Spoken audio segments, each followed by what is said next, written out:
he advising the Israelis to do in terms of their retaliation to Iran? And at this point, you still haven't spoken to Netanyahu. Is it fair to say that you have little personal influence over what he decides to do? No. Look, our teams are in contact 12 hours a day. They're constantly in contact. I've already had my presidential daily brief. We've already had interface between our military, the diplomats. It's in constant contact. They are trying to figure out, it's high holidays as well. They're not going to make a decision immediately. And so we're going to wait to see when they want to talk. This week, Senator Chris Murphy said it's certainly a possibility that the Israeli government is not going to sign any diplomatic agreement prior to the election, which is what you have been calling for so long, potentially to try to influence the result. Do you agree? Do you have any worries that Netanyahu may be trying to influence the election and that's why he has not agreed to a diplomatic solution? No administration has helped Israel more than I have. None.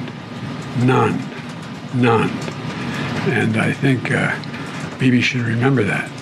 And whether he's trying to influence the election or not, I don't know, but I'm not counting on that.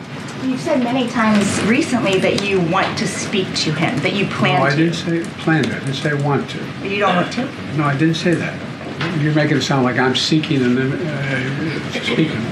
I'm assuming when they make the judgment of how they're going to respond, we will then have a discussion. Are you making any preparations, getting security briefings related to domestic security?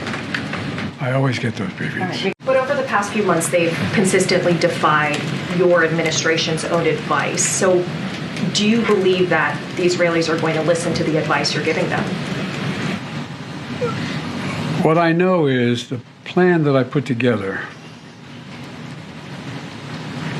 received the support of the UN Security Council and the vast majority of our allies around the world as a way to bring this to an end.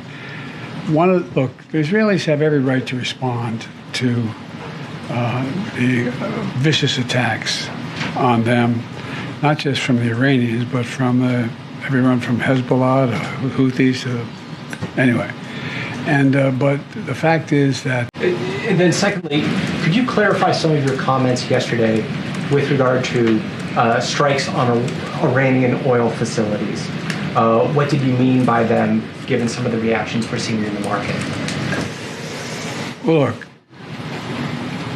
the Israelis have not concluded what they're going to do in terms of a strike. That's under discussion. I think if I were in their shoes, I'd be thinking about other alternatives than striking oil fields.